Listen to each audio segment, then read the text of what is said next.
욥기 하면 보통 뭐가 떠오르세요? 아마 대부분은 선한 사람이 왜 고난을 받는가?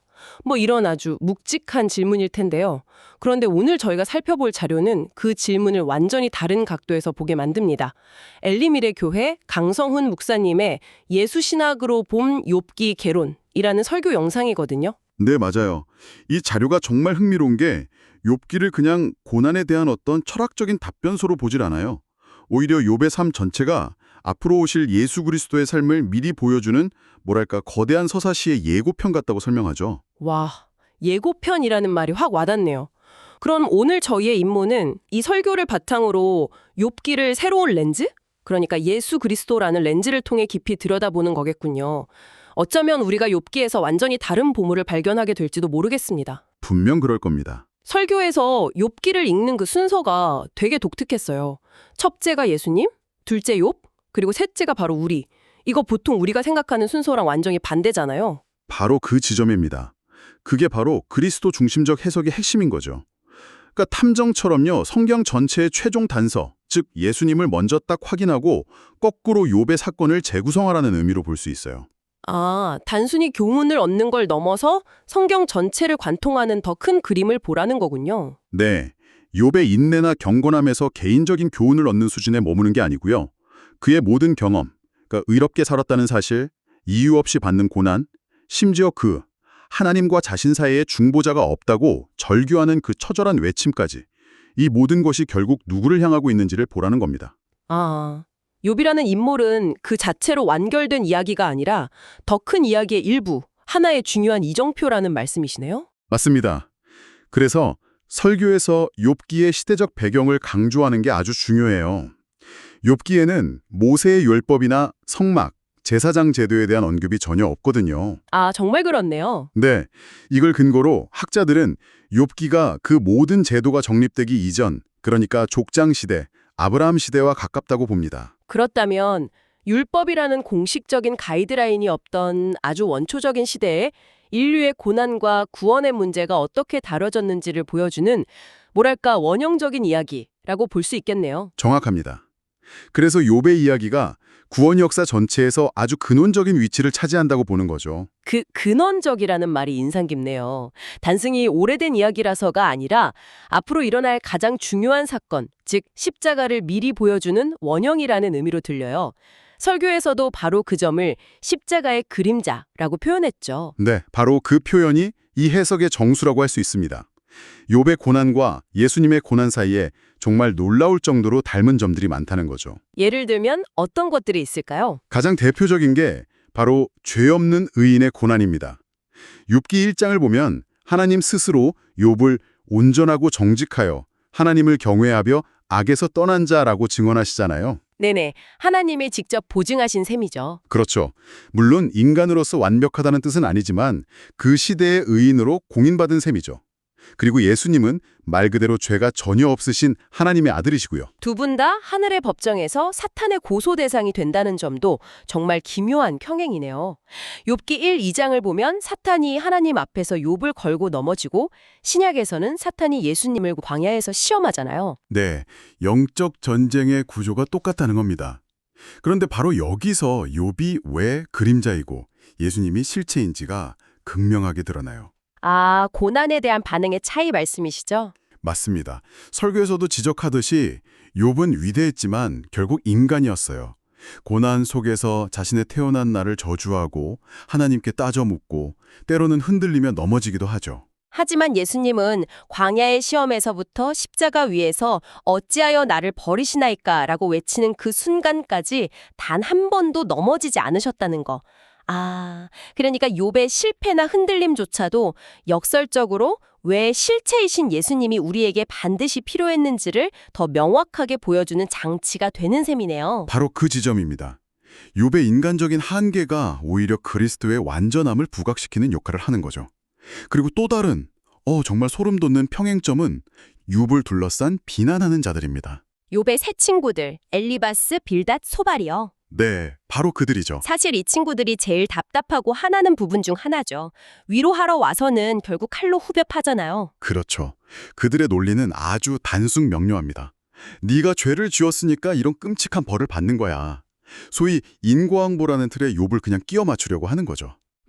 설교에서는 이 모습이 예수님을 정죄했던 당시 종교 지도자들, 바리새인이나 서기관들의 모습과 정확히 겹쳐 보인다고 지적합니다.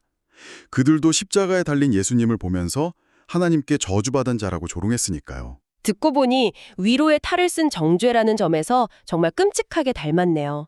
좋은 의도로 시작한 위로가 어떻게 최악의 무기가 될 수 있는지를 보여주는 것 같아 씁쓸합니다. 우리도 일상에서 흔히 저지르는 실수고요. 맞습니다. 그만큼 인간의 지혜가 가진 한계가 명확하다는 거죠.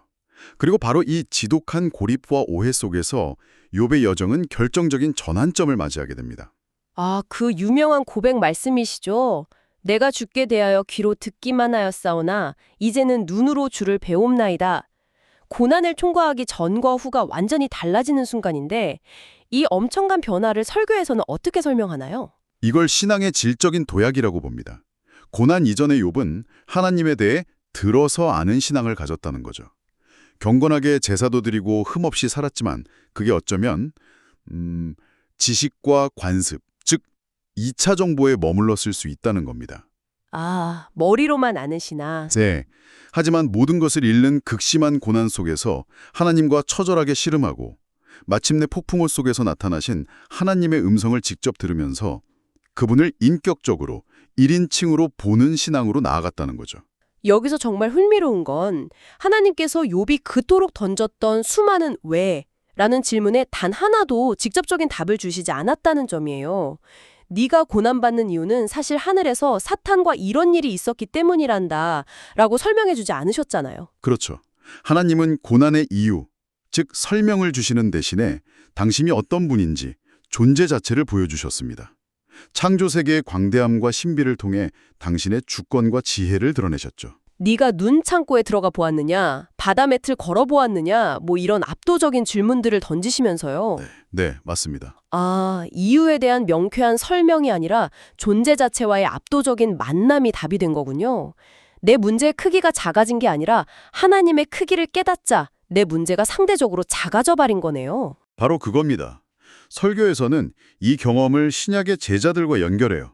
제자들도 3년 동안 예수님을 따라다니면서 귀로 듣고 곁에 있었지만 그분이 누구신지 진짜로 보게 된 것은 부활하신 예수님을 만난 후였죠. 아, 그전까지는 십자가의 의미를 전혀 깨닫지 못했으니까요. 그렇죠. 그런 의미에서 욥의 경험은 신약에서 제자들이 겪을 영적 전환의 완벽한 예고편이었던 셈입니다. 그렇게 보니 욥의 탄식에서 가장 마음 아팠던 부분, 그의 처절한 외로움이 더 깊이 이해가 됩니다. 친구들은 정죄하고 하나님은 침묵하시는 것 같은 그 상황에서 중재자를 애타게 찾는 모습이 여러 번 나오더군요. 이 부분이 바로 예수 중심 해석의 하이라이트라고 할 수 있습니다. 욥이 욥기 9장에서 이렇게 절규합니다.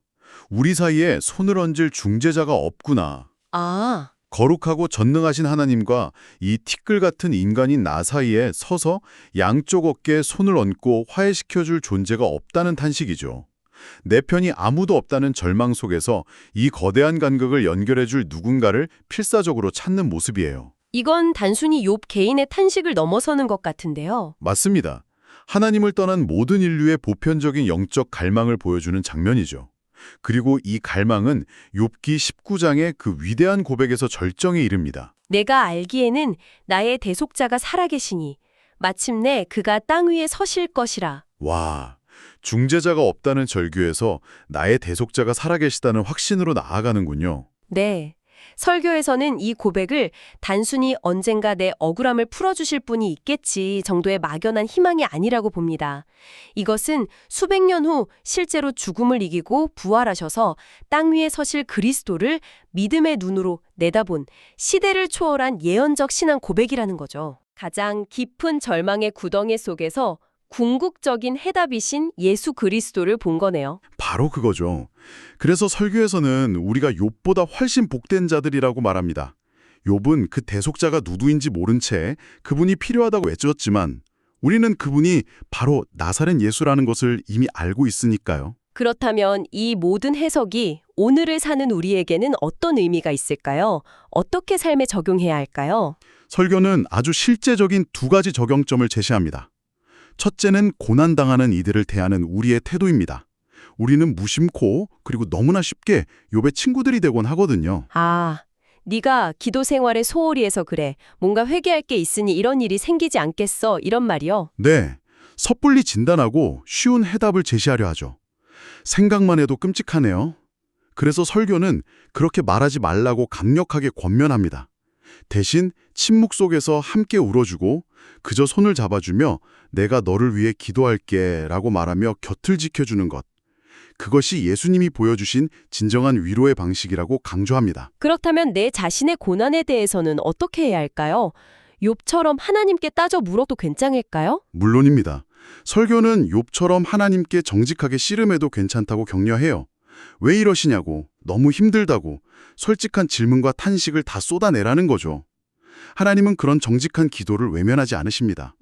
하지만 가장 중요한 것은 그 씨름의 끝에서 궁극적으로 질문의 방향을 바꾸는 겁니다. 질문의 방향을 바꾼다. 어떤 의미죠? 왜 내게 이런 일이 일어났는가라는 질문에서 헤어나오지 못할 때가 많잖아요. 하지만 그 질문에서 이 이해할 수 없는 고통 속에서 지금 누가 나와 함께 계시는가로 질문의 초점을 옮기라는 겁니다. 설명에서 관계로 옮기는 거군요. 맞습니다. 결국 욥기가 우리에게 주는 최종 메시지는 고난의 이유에 대한 명쾌한 설명서가 아니라는 겁니다. 만약 그랬다면 욥기 마지막에 하나님이 모든 이유를 친절하게 설명해 주셨겠죠. 욥기는 고난 속에서도 우리가 붙들어야 할 단 한 분, 바로 우리의 대속자이시며 위로자이신 예수 그리스도를 가리키는 거대한 이정표라는 것입니다. 오늘은 강성훈 목사님의 설교를 통해 욥기를 의인의 고난이라는 전통적인 틀을 넘어서 예수 그리스도의 예고편이라는 새로운 시각으로 깊이 있게 살펴보았습니다. 욥의 질문, 탄식, 그리고 마침내 터져나온 고백 하나하나가 결국 수백 년 뒤에 예수님을 향하고 있었다는 사실이 정말 놀랍습니다. 욥의 고난이 왜라는 질문에 대한 명확한 답을 얻지 못한 채 끝났다는 점을 기억하는 게 중요합니다. 그는 답 대신 누구를 만났죠? 바로 하나님 자신을요. 아, 귀로만 듣던 하나님을 눈으로 직접 뵙는 그 인격적인 만남이 모든 상황을 압도해버린 겁니다. 여기서 오늘 우리가 곱씹어볼 만한 질문이 생기는 것 같습니다. 우리 삶에 이해할 수 없는 순간들 앞에서 우리는 하나님께 그 이유에 대한 명쾌한 설명을 더 간절히 원하고 있나요? 아니면 고난 속에서도 함께 하시는 하나님 자신과의 만남을 더 추구하고 있나요? 만약 우리가 설명을 구하는 것을 넘어 그분과의 만남 자체를 구하기 시작한다면 우리의 삶은 어떻게 달라질까요?